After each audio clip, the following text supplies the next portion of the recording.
एक इंसान ने ना चाहते हुए भी ये साबित करके दिखा दिया कि उम्मीद आखिरी सांस तक नहीं छोड़नी चाहिए। क्यों नहीं छोड़नी चाहिए, ये वीडियो देखते देखते आपको पता लग जाएगा। भगवान श्री राम ने 14 वर्ष का वनवास काटा था, लेकिन वो जंगल था, वहां पर खाने पीने की व्यवस्था की जा सकती थी। लेकिन क्या हाल होगा आपका अगर आपको 14 महीने के लिए बीच समंदर में एक छोटी सी नाव पर छोड़ दिया जाए। उस नाव का कंट्रोल सिस्टम भी आपके हाथ में ना हो, ना तो आप बाहरी दुनिया से संपर्क कर पाए, ना ही दूर दूर तक किसी इंसान की शक्ल देख पाए, ना तो आपके सर के ऊपर छत हो, ना ही सोने के लिए समतल जमीन, ना तो खाने के लिए खाना हो और ना ही पीने के लिए पानी। अगर हो तो सिर्फ दो चीज, ऊपर खुला आसमान और दूर दूर तक फैला तूफानों से भरा समंदर। ऐसी परिस्थिति में सरवाइव करने की सोचने मात्र से ही रूह कांप जाती है। तो सोचो कोई इंसान 14 महीने तक कैसे जिंदा रहा होगा बीच समंदर में। यह कहानी है एक ऐसे इंसान की जो ना चाहते हुए भी बीच समंदर में तूफानों के बीच कहीं अचानक से गुम हो गया और इन भीषण परिस्थितियों का सामना करना पड़ा।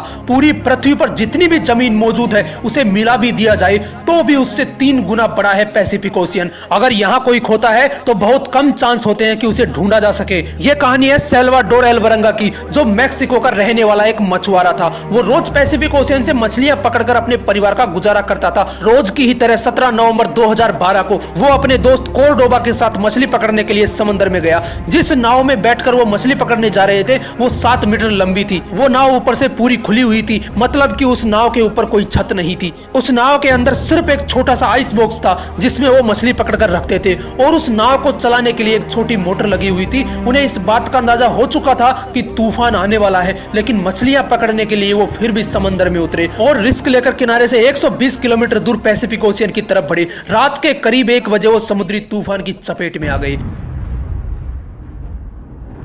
मछली पकड़ने के लिए लगाए हुए जाल उन्होंने वहीं काट दिए और नाव को किनारे की तरफ दौड़ाने लगे। 6 घंटों तक लगातार नाव को दौड़ाने के बाद वो किनारे से 24 किलोमीटर दूर थे, लेकिन उस वक्त नाव को चलाने वाली मोटर ने भी काम करना बंद कर दिया। लेकिन नाव में लगा रेडियो अभी भी काम कर रहा था। उन्होंने रेडियो की सहायता से अपनी लोकेशन अपने बॉस को बताई। उनके बॉस ने उनसे कहा कि वो उन्हें लेने आ रहा है, लेकिन कुछ देर बाद ही उनके रेडियो ने भी काम करना बंद कर दिया। अब ना तो वो किसी से संपर्क कर सकते थे, ना ही अपनी नाव को कहीं ले जा सकते थे। उन्हें किनारे पर खड़े पहाड़ नजर आ रहे थे। वो किसी तरह अपनी नाव को किनारे की तरफ ले जाने की कोशिश करते, लेकिन विपरीत दिशा में चल रही हवा उनकी नाव को किनारे से दूर ले जाने लगी और किनारे पर दिखाई दे रहे पहाड़ धीरे धीरे दिखाई देना बंद हो गए। उनके बॉस ने उन्हें ढूंढने के लिए सर्च टीम भेजी। 4 दिन सर्च ऑपरेशन चला, लेकिन वो कहीं नहीं मिले और उनके बॉस ने हार मानकर उन्हें ढूंढना बंद कर दिया। और तब तक हवा का बहाव उन्हें किनारे से 450 किलोमीटर दूर ले जा चुका था। उस छोटी सी नाव को एक विशाल समंदर में ढूंढना बहुत मुश्किल था और ऐसी परिस्थितियों में उनका भोजन था कछुए और मछलियां। उन्हें समंदर में बहती हुई प्लास्टिक की बोतल्स मिली। जब भी बारिश होती वो पीने का पानी उन बोतलों में इकट्ठा कर लेते और जब बारिश नहीं होती थी तब वो कछुओं का ब्लड और अपना यूरिन पीते थे ताकि उस विशालकाय पैसिफिक ओशियन में अपने आप को जिंदा रख सके। सोचो उस समय उनकी क्या हालत हुई होगी। अगर वो किसी को आवाज लगाना भी चाहें तो मीलों दूर तक उनकी आवाज सुनने वाला वहां कोई नहीं था। और ऐसे ही 4 महीने गुजर गए, लेकिन उन्हें कोई नहीं खोज पाया। और 4 महीने बाद एल्वरंगा के दोस्त कोर्डोबा ने जीने की उम्मीद छोड़ दी और इस वजह से उसने खाना पीना बंद कर दिया। अब धीरे धीरे उसका शरीर कमजोर पड़ने लगा। उसका शरीर इतना कमजोर हो गया कि उसी नाव में उसकी मृत्यु हो गई। सोच कर देखो उस समय क्या गुजरी होगी एल्वरंगा पर, जब उस विशालकाय समुद्र में उसका इकलौता साथी उसे हमेशा के लिए छोड़कर चला गया। अब उस विशाल पैसिफिक ओशियन में एल्वरंगा बिल्कुल अकेला था। दोस्त की मौत के 4 दिन बाद एल्वरंगा ने भी जीने की उम्मीद छोड़ दी और सुसाइड करने के बारे में सोचा, लेकिन एल्वरंगा ने ऐसा नहीं किया और फिर से परिस्थितियों से लड़ने की सोची और सरवाइव करता रहा। लगभग 8 महीने बाद एक कार्गो शिप वहां से गुजरी।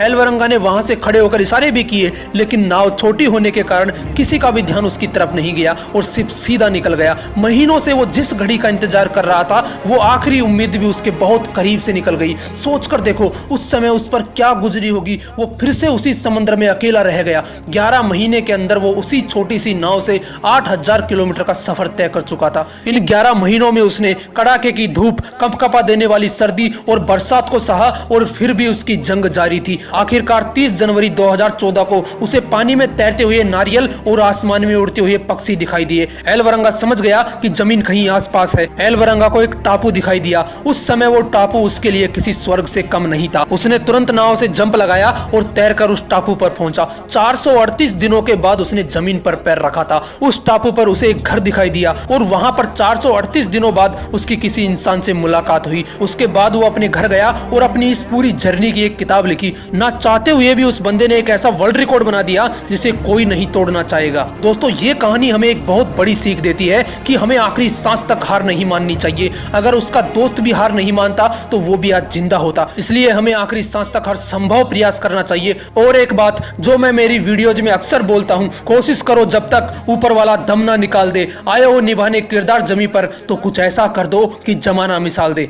अगर वीडियो अच्छी लगी तो इसे लाइक कीजिए और अगर आपने मोटिवेशनल विंग्स को अभी तक सब्सक्राइब नहीं किया है तो इसे सब्सक्राइब कीजिए। मिलते हैं नेक्स्ट वीडियो में एक नए मोटिवेशन के साथ। जय हिंद, जय भारत।